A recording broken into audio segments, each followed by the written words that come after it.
If you appreciate our content, please click the thumbs up button and subscribe to our channel. That will really help us to reach more people.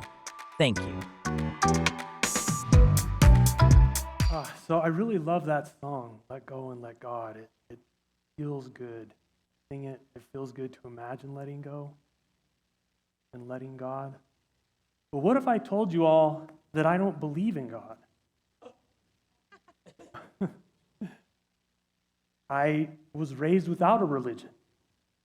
I was raised without going to church, without believing in God, without being told I had to believe in God. My parents were raised Catholic and both made the decision to raise myself and my sister without any kind of religion or belief system with respect to God. I never read the Bible. I haven't to this day. I actually wouldn't know where to start because there's so many translations, right? I don't know which one is the correct one. Where am I supposed to read? I'm not really familiar with the verses other than ones that are probably popular in pop culture. I do remember as a young child being presented with this image of Jesus on the cross and just being fixated and almost scared because it was very graphic, and that to me was what church was. It was something I didn't fully understand.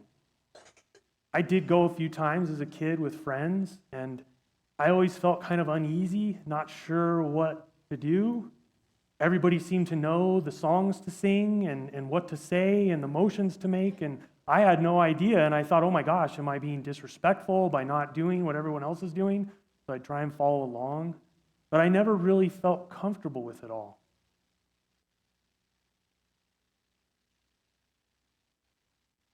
So that doesn't mean I didn't have beliefs, though. As a child, our imaginations run wild, and we still believe in things, and we want to believe in things, and everything is so amazing when you're a young child that you can't really understand it all. Or, even as adults, we probably can't understand it all, but especially when we're children filled with that wonder, that childlike wonder. I had beliefs, right? My parents taught us reason, logic, and science, and evolution, and all these things that I still believe in to this day. There was also things, though, that I didn't understand. My dad also took me on nature trips, on backpacking trips, so I had a very strong belief in nature and appreciating the wonder of trees and insects and birds and animals. And just being out there in nature made me feel at peace, like I imagined church was supposed to make. So I also had strong, imagination as a child, and probably from pop culture, I kind of assimilated certain beliefs. I think one was probably the Force, right, from Star Wars. We've done whole lessons on that in here, and, that spoke to me. I was like, yeah, gosh, we can move things with our minds. We can just, if we just believe it enough, and we imagine it enough, and we focus all that energy into it, we can, move objects. But it never really worked for me as a kid. I wasn't able to move any object with my mind, but I still believed that I had that power as a kid. It's just that I always told myself, well, it's because there's some doubt, right? Because probably still taking from Star Wars, you just don't believe it enough to actually make it happen. And then I thought, well, maybe that's why nobody can, because everybody has that shred of doubt, or, and that keeps us from truly believing 100% and being able to actually shift reality with our minds. And I thought maybe humans will get there someday. Maybe someday we'll be able to push all those doubts out of our minds. So that was one thing that I believed in. And it continued on as I grew up. Even I remember watching baseball games. My team was down in the bottom of the ninth inning, and for people that aren't familiar with baseball, that's like the last chance. You're down to the very last chance, and I thought, they're down by 6, but here it is. They're still going to do it, and I'm just believing it, right? But alas, it didn't work. And so I thought, again, it's just, I just didn't believe it strong enough. Just not strong enough. But I still thought, and I did see how thinking thoughts and believing in things could alter how things turned out sometimes. It did seem like I had that power in other instances, where just merely focusing and concentrating and thinking about something you want really bad, sometimes then it would actually happen. Was it coincidence? Was it this power that I was unlocking in my mind? I don't know. As I grew older, though, it still didn't fit for me with church and religion, because my main encounters as I got older, especially in middle school as a teenager, was people proselytizing, right? They were coming to me, telling me that I needed to accept Jesus as my personal Savior. I needed to believe in God in order to get to heaven. I had to accept this belief system, but it seemed like the most important belief was believing in this thing or person. And then there was this other message that went along with it that was, and that person or thing that you have to believe in, they've already figured everything out for you, right? God has a plan. God has a plan for you. And I didn't like that as growing up. I wanted to believe that I was planning my own plan, right? I wanted to believe that I had that power of my mind to change my reality. And so I rejected that. And then I think what it came down to was this base question for me of, well, what if I lived my life in accordance with all of the tenets, all of the teachings of a religion, all of the good things, right? If I lived like Jesus Christ, but I didn't believe in Jesus, does that mean I don't get to go to heaven?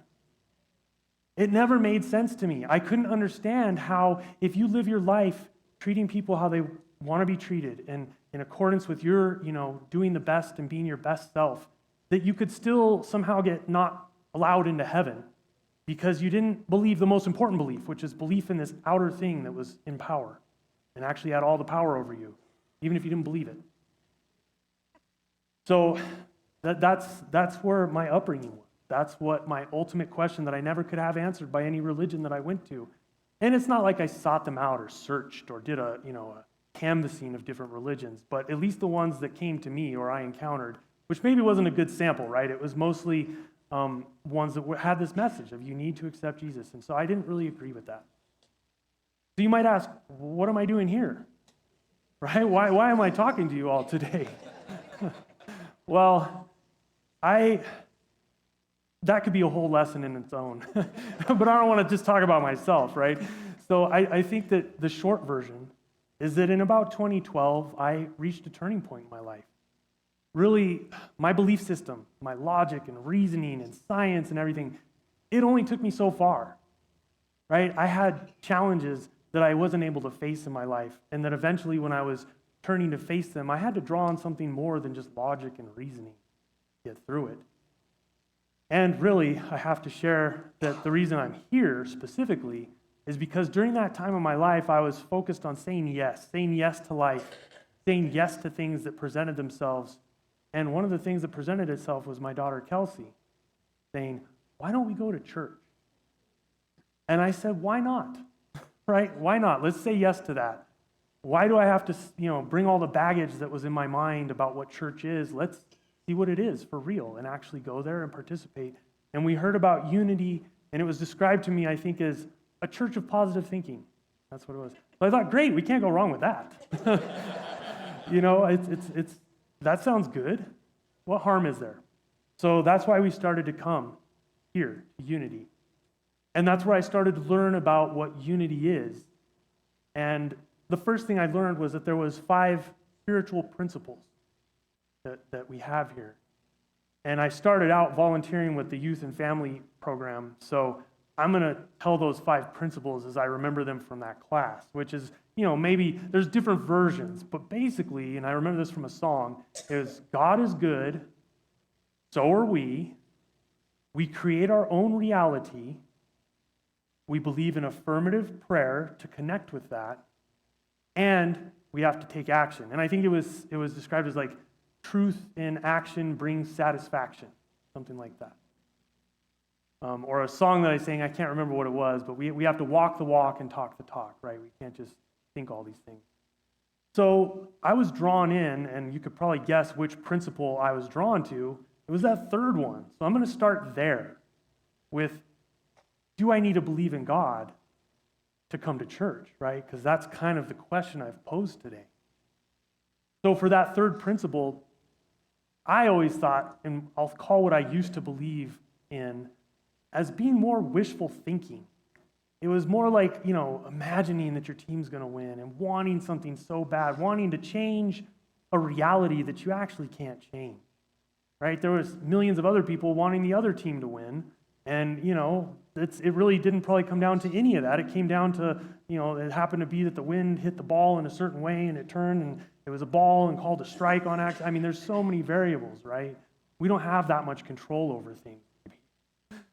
So I started to deepen my understanding of what it means to think things into existence or to manifest our reality. And I started to understand that actually, there's a lot of benefit to being able to think about things and focus on what you want and really believe in something that will eventually maybe cause some things to happen that are in alignment with that want. But actually, the real power in creating our own reality is being able to assign the meaning to things that happen. This isn't wanting things to happen that don't happen, or wanting the past to be different, or wanting something in the future that may or may not happen. It's taking what is, taking the experiences that you do have, and you get to, with your thoughts, decide what it means in your life. You get to be the main character of your own story, and you get to decide how significant or insignificant things are that happen to you. This third principle, this spiritual principle, actually started to transform challenges for me into opportunities for growth, right? That's something that I could apply in my life. I just have to change my thinking about what's happening and see it a little bit differently. And the way I do that is with my thoughts, by just thinking of it differently.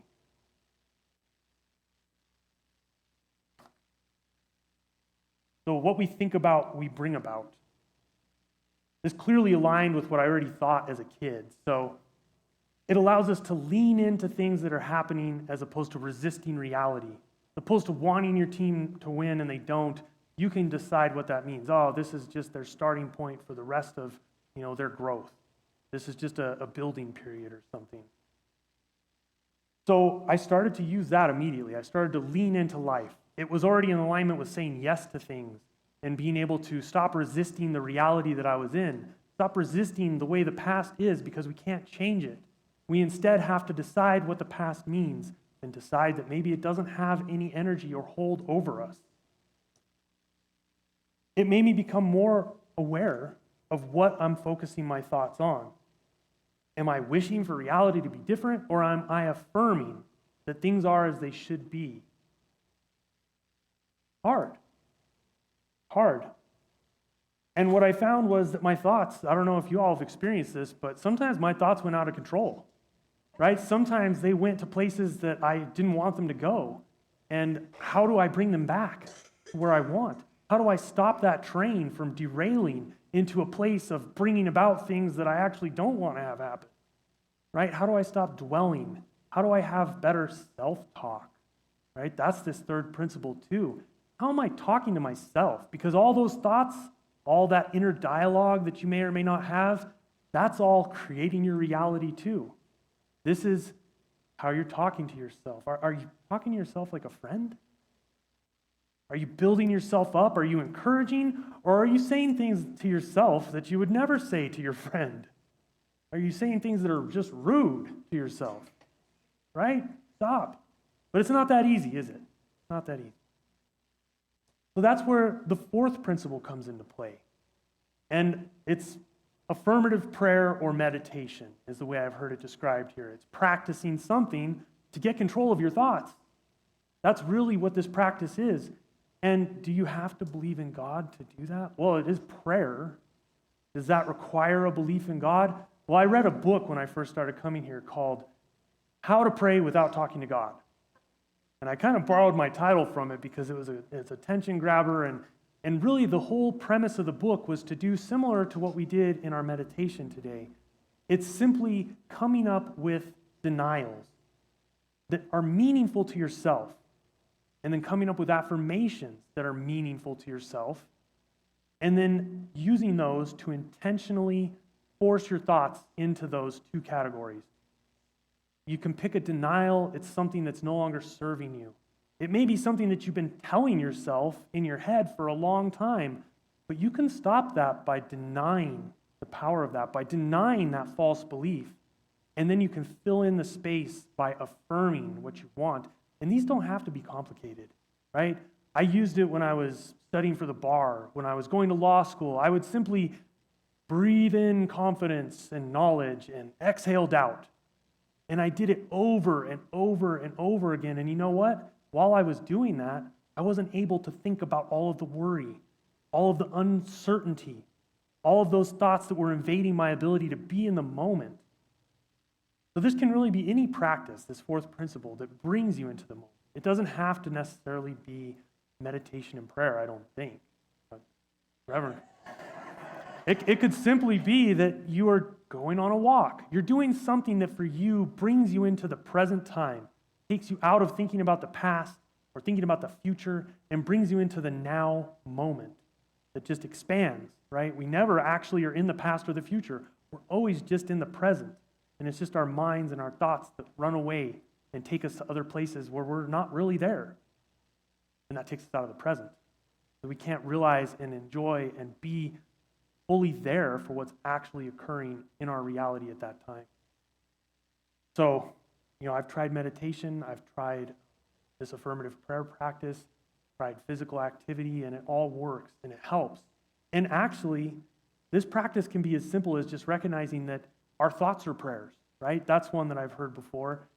Every thought that you're thinking to yourself is a communication that's putting energy towards something. And when we start to realize that, when we start to recognize where our thoughts are going, sometimes that's all it takes to start improving your control over your thoughts, is just to notice where they're going, is just to notice what's going on. Just that awareness. Oh, my thoughts are trailing off. That's all it takes sometimes. It's like a meditation practice where you may never really feel like you touch the silence, right? Your thoughts are still always going. Or maybe you do for just that split second, and then what happens? You realize that I wasn't thinking about anything, and then you're like, oh, dang, I'm thinking about something now, right? So, but that's okay. If you just touch it for a split millisecond, that awareness is starting to rein in your own control over your own thoughts. So, great, we can do that too. This can help us. And I'm thinking, I don't have to believe in God for this. This is fine. Then I like the fifth principle, because taking action is also part of what helps us live our best lives. It's not enough that we just think really hard about something or just say affirmations in the mirror every day, right? Like, that's not really going to change things. It might help you feel better in the moment, but are you going to bring about a change in your reality, a change that you can actually make without action? I don't think so.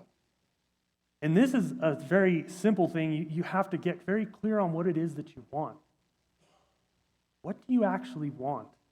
And then you have to think of, what is the next small step that I can take today, right now, that is in alignment with what I am or what I came here to be, what I want to be. This action, after we've started to rein in our thoughts and aware of our focus, and then we start to affirm who we are and deny the things that we aren't, then we can take the next small step in alignment with who we came here to be. We can do the next thing that is ours to do in the moment. Maybe it's something that you're realizing nobody else is going to do. Nobody else is going to do this if I don't do it. Maybe that's your calling. That's why you have to take that action, that next step. Or maybe you're just trying to make a lifestyle change or make some change or work towards a goal of yours.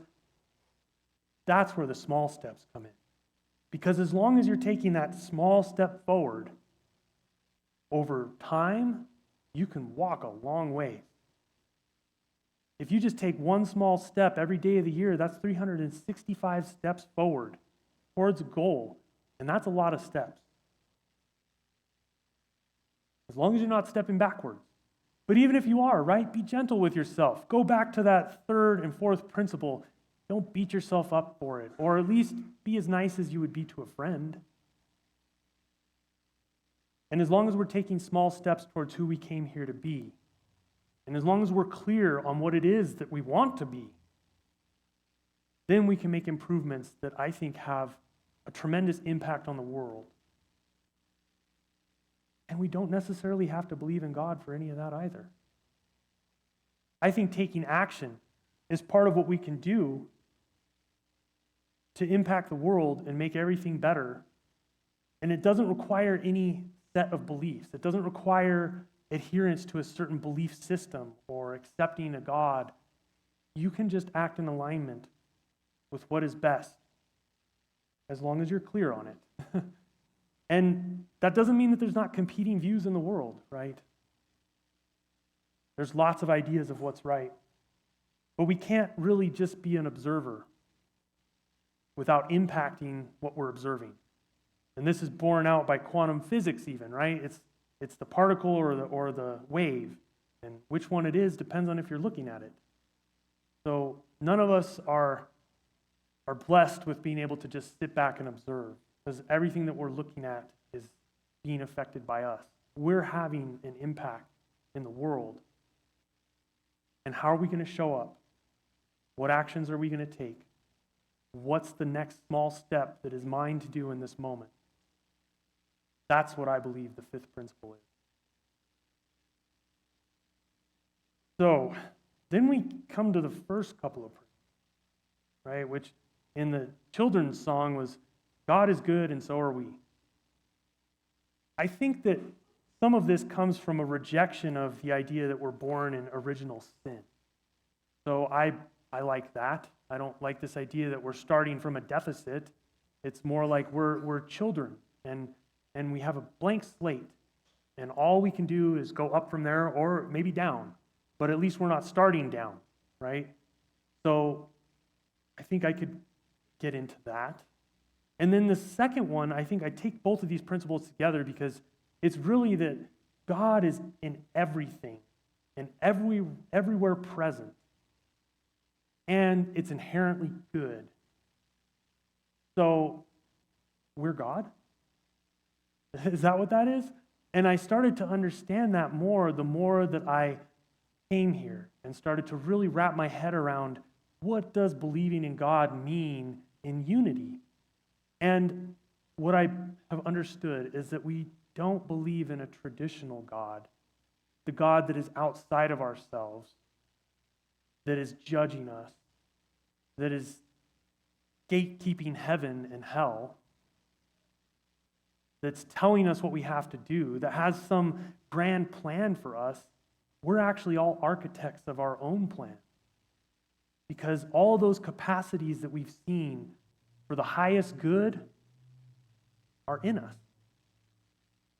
Now, where it started to get tricky for me was understanding that actually it's all those capacities for the worst harm that we've seen too that are actually in us. Right? It's all one. It's all this oneness that flows through us. And that having that understanding, though, began to make me actually look at others who I maybe disagreed with a little bit more empathy. Because I understood that actually I could be having those thoughts too. I could be believing those things or having these opinions that maybe I don't agree with just as easily as I have the ones that I have. I started to understand that this idea that we are all with this capacity for everything, whether it's what we consider good or bad, all that capacity is within us. Then I started to realize that maybe all of us are just experiencing a different aspect of ourselves. And that maybe in a different life, we could be having that experience that we disagree with in this current life, in this current form. The way I look at the first and second principle is really, this is where my thoughts continue to be philosophic. And this is where I continue to try and fully understand what the meaning of us all being one really is. Does it mean that we all agree with each other? Does it mean that we all have to be tolerant of each other? Does it mean that we can't take action against things and people that we disagree with? I still haven't figured that one out. Still haven't. But I think that there has to be some open questions, right? Some area where I can continue to try and deeper understand what's going on. And that's what those first principles are to me. So to bring it back really to the song, letting go and letting God. What that song means to me, using the word God and letting go, it's not necessarily giving up your power to change your reality or to take action in alignment with who you are. It's releasing an idea of what should be. It's releasing an idea that the past needs to be different than it is, even if it's something that happened just a second ago. It's happened, and you can't change it. And letting go of the idea that you need to change it, or that it needs to be anything other than what it is what I think of as letting go. This is then the practice of framing the experience, right? How is this thing that happened that I have no control over, how is it going to affect my life? And you get to decide that yourself to some extent. You get to tell your story about what it means. So I can listen to that song and I can sing that song and I can feel that song without believing in a traditional God that I have to submit to or release my power to. No, to me, this song is about everything, all the 5 principles working together so that we can let go and lean into what's happening, lean into what is. And that's why I picked the affirmation for today that our inherent good transcends any belief system, because I think that everyone can have a very positive impact on the world regardless of their belief system. That may be hard to fathom when you're thinking about people that you don't agree with their belief system. But I think it's possible, at least. If we're all one and we're all experiencing different aspects of ourselves, then our inherent good is transcending belief systems if we're all inherently good.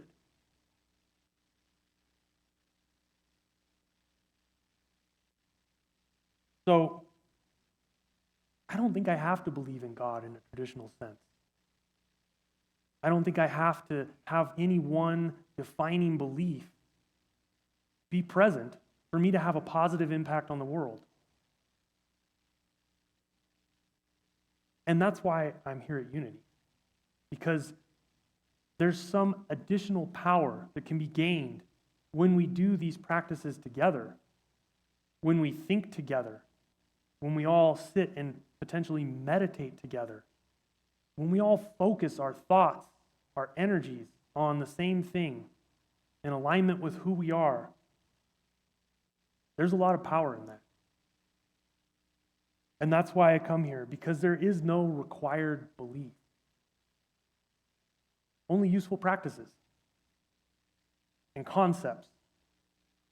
Concepts that can be applied to your life and used every day, even if it's just one of the 5 principles or one of the 12 powers that we spent the last 12 weeks learning about. Every single one of them can benefit you. So, in closing, I invite you all to affirm with me that my inherent good transcends belief system. Together, my inherent good transcends belief system. And so it is.